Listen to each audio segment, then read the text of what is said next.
Can I fix it in exchange for food? The words hung in the air like a challenge nobody expected. A tall, tired black man stood at the door of Silverline Auto, his clothes patched and dusty, his hair gray and wild. His eyes, though, told another story. They were sharp, focused, alive. At the front desk, Mason, the owner, barely lifted his head. He was in his 40s, broad-shouldered, and carried himself with the arrogance of a man used to being in charge. Without even glancing at the stranger, he waved a hand. "Eli, call security. These guys show up every week begging for change." But the man didn't flinch. His voice was steady. "I'm not asking for money. I'm asking for work. Let me fix that Porsche and give me a meal." The shop burst into laughter. Tyler, the youngest mechanic, nearly dropped his wrench from laughing so hard. Eli, the senior technician with 20 years of experience, shook his head in disbelief. "Did you hear that? He thinks he can fix a $200,000 Porsche in exchange for a sandwich." But the stranger's eyes weren't on them. They were locked on the Porsche 911 parked near the center of the workshop. The hood was wide open. For 3 days, nobody had been able to get it running. He studied the exposed engine with the precision of a man who had seen hundreds before. Only one person in the room didn't laugh. Grace, the only woman on the team, leaned against the wall watching quietly. Something about the way he carried himself didn't fit the picture of a desperate beggar. His posture was too certain, his gaze too deliberate. "What's wrong with it?" the man asked, his tone calm, almost curious. Mason slammed his pen on the desk. "The problem is you standing here like you own the place. That's the problem." The man ignored the insult. He tilted his head slightly as Eli turned the key in the ignition, sending the Porsche sputtering to life before stalling once again. "Fuel injection system," the stranger said softly. "Pressure sensor. That's why it cuts out when you push the revs. Not mechanical. Electronic." The laughter stopped. The silence that followed was heavy. Eli's eyes narrowed. He had spent 3 long days chasing that exact fault without an answer. Tyler frowned. "How do you know that? Just by listening?" The man smiled faintly as if remembering better days. "Because that's the sound a sensor makes when it lies to the control unit. The computer shuts the fuel flow as protection." Grace felt a chill. He wasn't guessing, he was explaining. His words carried weight, the kind of weight that comes only from knowledge earned over years. "And how do you know so much about Porsche?" she asked carefully. He hesitated. "I've worked with sports cars before." "Where?" Mason sneered. "At the junkyard?"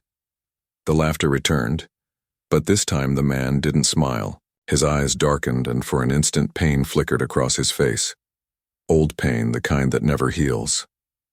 "In many places," he said quietly. "I can prove I'm right. Give me a diagnostic tool." Tyler gestured toward the expensive scanner, in the corner. "You even know how to use one of those?" "I do." Mason leaned back in his chair, smirking. "Fine. Let's make this fun. You get it right, I'll give you $20 and a sandwich. You get it wrong, you leave and never come back, and I'll film the whole thing." The man nodded. "Deal." As he walked toward the scanner, Grace noticed his hands. They weren't trembling from fear. They were trembling from something else. Anticipation. He wasn't about to attempt a trick, he was about to reveal a truth. The workshop gathered close, ready to see him fail. Mason pulled out his phone, recording. Eli and Tyler whispered bets on how quickly he'd embarrass himself. The scanner beeped to life. The man's fingers moved with confidence, navigating menus Eli barely touched in his 2 decades of work. Grace leaned forward, eyes widening. "Impossible," Tyler muttered. "How does he even know those codes?" The stranger ignored them. His eyes never left the screen. After a few moments, he pressed one final command and turned the monitor, for all to see. "There it is," he said calmly. "Error code P0294, fuel pressure sensor, out of range, exactly as I told you." The silence was deafening. Eli stepped forward, checked the scanner, and his face drained of color. That's right. 3 days of failure. Solved in 5 minutes. Mason quickly shoved his phone back into his pocket, muttering under his breath. Beginner's luck. The man's smile vanished. His eyes hardened. Do you want me to explain why that specific sensor fails on this model when the filter isn't replaced on schedule? The arrogance in Mason's expression faltered. He didn't answer. Tyler stepped in, trying to save face. Okay, fine, you got it once. Doesn't mean you're a mechanic. A hunch? The man said.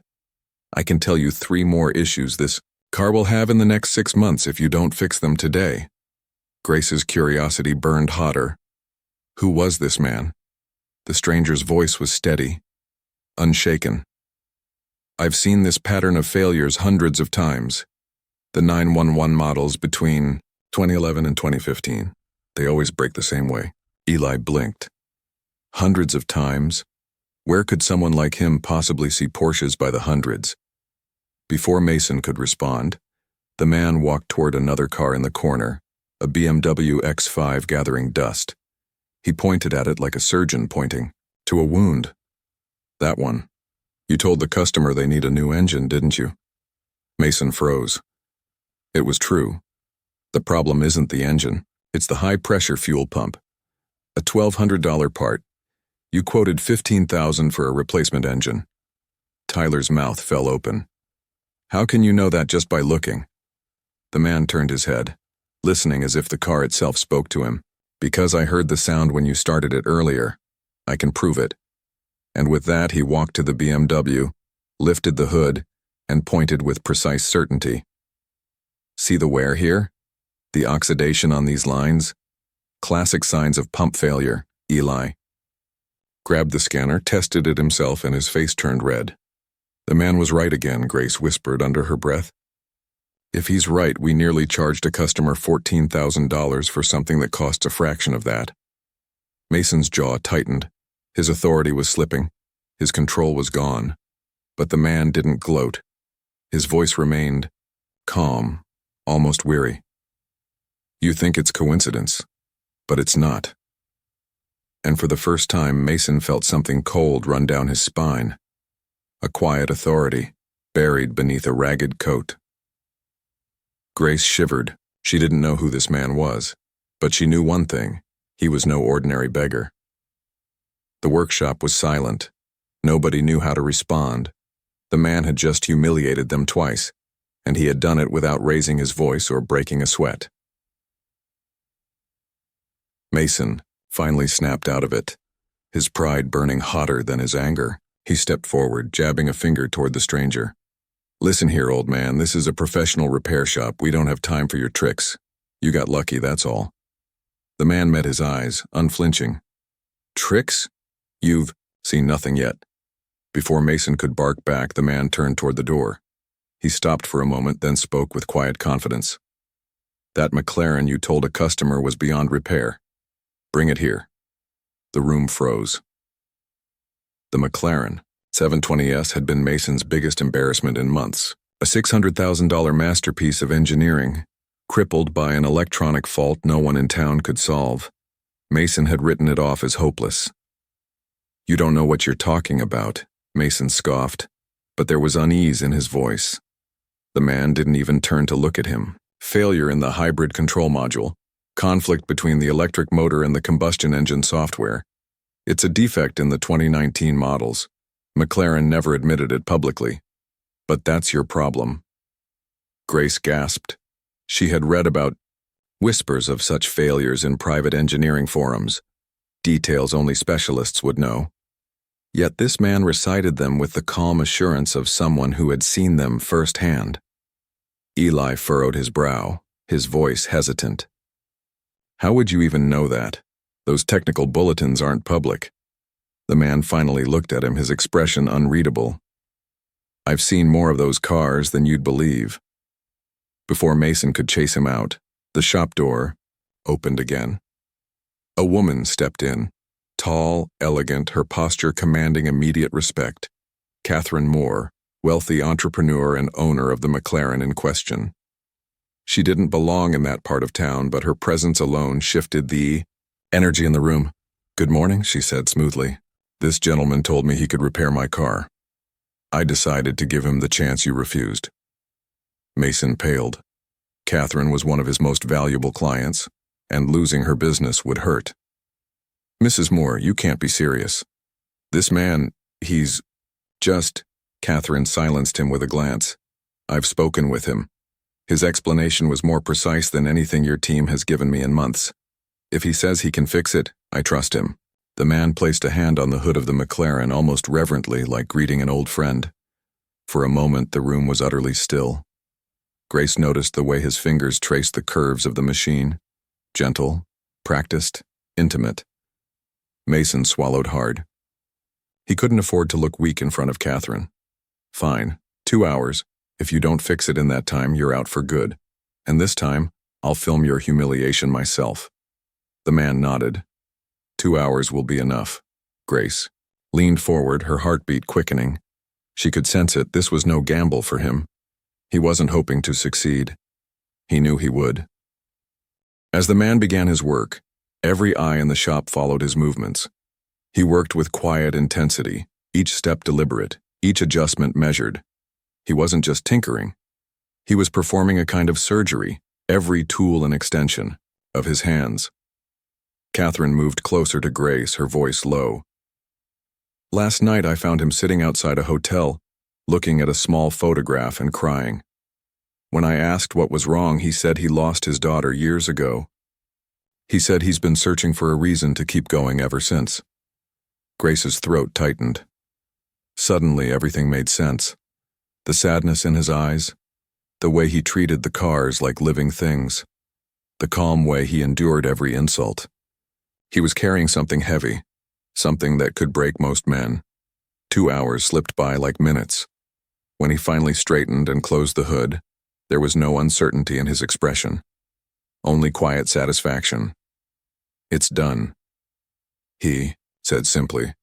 Catherine slid into the driver's seat and turned the key. The McLaren roared to life, smooth and powerful, its growl filling the shop with the unmistakable sound of perfection restored. The difference was undeniable. Tears welled in Catherine's eyes. 3 dealerships told me it was impossible. You fixed it in 2 hours. Eli's jaw dropped. Tyler looked like he had seen a ghost. Even Mason was speechless, but Grace wasn't surprised. Not anymore. She could feel it in her bones. Whoever this man was, he wasn't just skilled. He was something else entirely. As the sound of the McLaren purred like a lion set free, Grace whispered to herself, "Who are you?"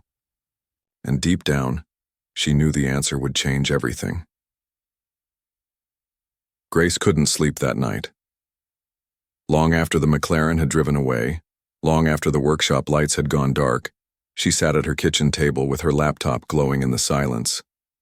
She typed the terms the stranger had used with perfect precision: fuel pressure sensor, direct injection, hybrid module conflicts. The results that popped up left her stunned. These weren't words you picked up from casual tinkering. They belonged to a world of engineers, designers, and professional racers, people who had lived and breathed performance cars for decades. Her fingers trembled as she scrolled deeper, until she found a thread on a forgotten racing forum dated 15 years ago. A username stood out: Knight Rider 77. Post after post showed technical analyses so detailed they bordered on genius. He predicted the very failures the man had identified yesterday, years before those cars even hit the market. Grace whispered to herself, "It's him. It has to be him."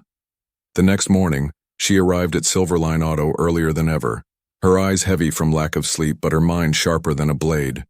When Tyler arrived, he caught her staring at the screen.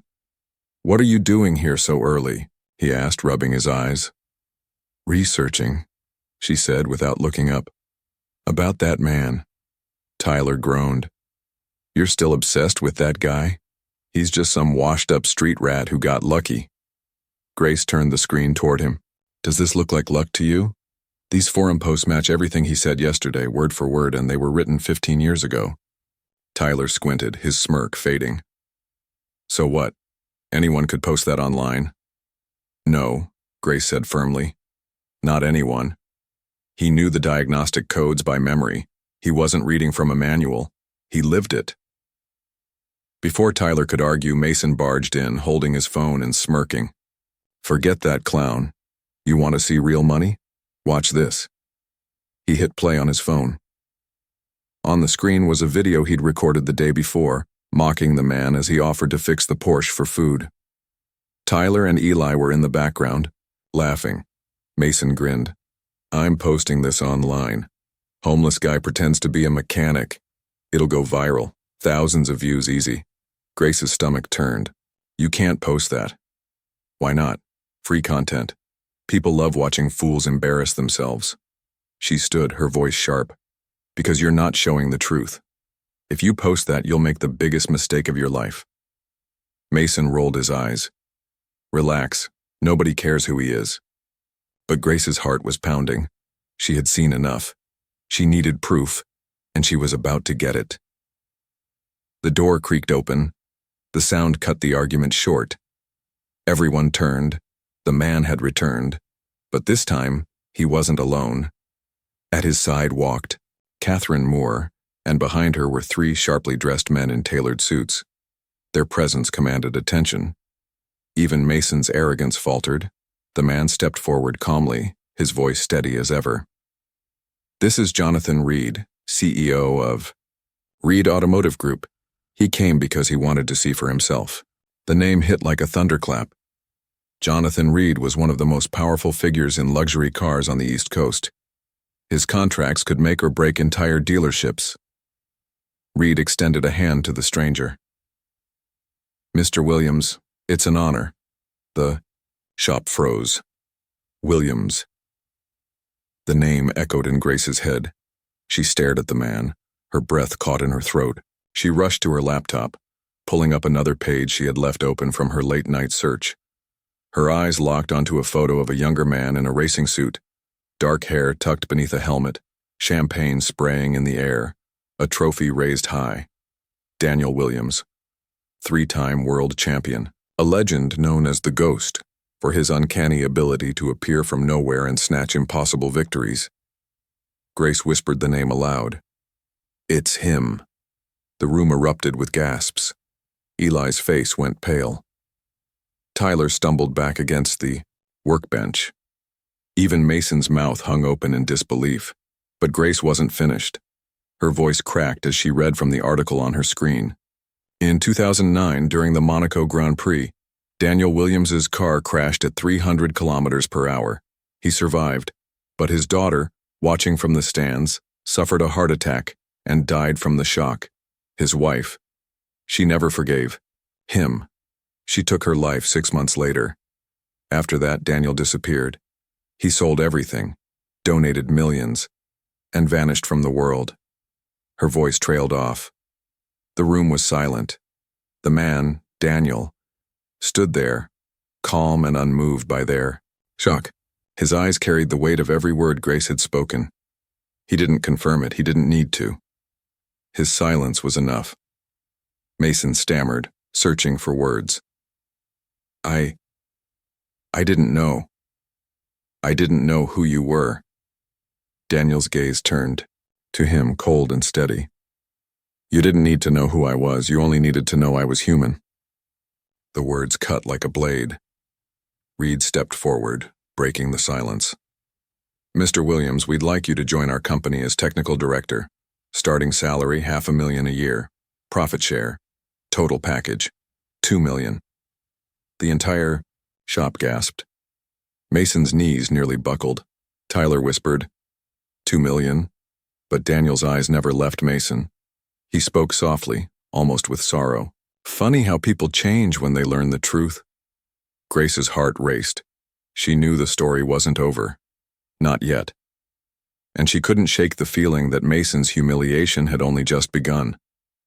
The workshop buzzed with a strange, heavy silence. Every pair of eyes was on Daniel Williams, the man they had mocked, dismissed, and humiliated. And now, in front of them, the truth stood undeniable. He was no beggar. He was the Ghost, a world legend in racing who had once held the world in his hands. Jonathan Reed's offer still lingered in the air. $2 million a year, a position of power, and the respect he had long been denied. But Daniel didn't answer right away. His gaze stayed locked on Mason. The man who had ridiculed him waved him off like trash and planned to post his humiliation for the world to laugh at. "Mason," Daniel said quietly. His voice carried more weight than a shout. "Yesterday, you said I should know my place." He stepped closer, his presence suddenly towering. "Today you will learn yours." Mason's face drained of color. I didn't know," he stammered. "If I had known you were—" Daniel cut him off, his voice sharp. "You didn't need to know who I was. You just needed to know that I was a man asking for respect. That should have been enough." The words echoed through the shop like thunder. Grace felt a shiver run through her. Tyler and Eli lowered their heads, unable to meet Daniel's eyes. Then Grace stepped forward, her phone in hand. "Daniel, you need to see this." She pressed play. The screen showed Mason laughing as he recorded Daniel's humiliation, Tyler and Eli grinning in the background. Mason's voice rang out, cruel and mocking. "Watch this, guys. A homeless fool thinks he can fix a Porsche for food." Daniel's jaw tightened, though his expression stayed calm. "You were going to post this?" he asked softly. Mason's words tumbled over themselves. I didn't know it would turn out this way. I didn't know you were famous. I didn't know you had money." Daniel took a slow step closer, his eyes like fire. "Or didn't you know I was human?" Reed's sharp voice cut in. "That's enough, Mason Thompson, is it? I won't waste my time with someone like you. As of this moment, Reed Automotive terminates its contract with Silverline Auto. $300,000 a year. Gone." Mason's mouth fell open. You can't." Catherine Moore stepped in next. "And I will make sure every client at my club knows what kind of place this is. No one I know will bring their cars here again." Tyler's voice cracked. "Please, it was just a mistake." Grace shook her head. "No, it was never a mistake. It was prejudice, and prejudice always costs more than people think." Within minutes, the shop's foundation, its reputation, its income, its very survival, crumbled. Mason clutched his phone as notifications exploded across the screen. Grace had already posted her own video, the real story, with Daniel's name revealed. It was spreading like wildfire. Tens of thousands of shares. Comments pouring in. The world was seeing not a homeless fool, but a fallen legend who had endured tragedy and still carried dignity. Mason's legs buckled as the truth set in. Silverline Auto was finished. Daniel turned to Grace, his expression softening. "Thank you for believing me when no one else did." She smiled faintly, but her eyes burned. "You don't need to thank me. The world owes you far more." "Jonathan," Reed stepped forward again. "Mr. Williams, my offer still stands. Our performance division could use someone like you. The salary, the resources, everything is yours if you want it." Daniel looked past him toward the window. Outside, the city moved as if nothing extraordinary was happening inside this little workshop. He took a long breath. For years, I thought speed could cure pain, that if I kept racing, I could outrun the memories. But some wounds, you don't run from. You live with them. His voice softened. "Maybe it's time I stop running." Reed extended his hand again. This time, Daniel took it. 6 months later, the story of Daniel Williams was everywhere. From racing magazines to news outlets, to a Netflix documentary watched by millions. His rise, his fall, and his return inspired people across the world. Reed Automotive boomed under his leadership. Grace, who had defended him when nobody else would, became one of his most trusted partners. Her salary tripled, her career reborn. And Silverline Auto? It closed its doors within 2 months. Mason lost his business, his reputation, and the respect of an entire city. Tyler and Eli scattered, unable to escape the viral shame of their cruelty. When asked about it in an interview, Daniel said only this: "Prejudice blinds people. It blinds them to compassion, to truth, and to talent. They saw a beggar. They saw weakness. They saw nothing worth respecting. But that's the problem with prejudice. It never sees the man beneath. And when it destroys everyone, not just its victim. He paused, then added with quiet strength, "The best revenge isn't to destroy those who wronged you. It's to prove that second chances are real, for those who give them, not for those who deny them." And with that, the man they had called a beggar was reborn. Not because of what he gained, but because he reminded the world of what they had lost, the courage to look past appearances and see the truth of a human being.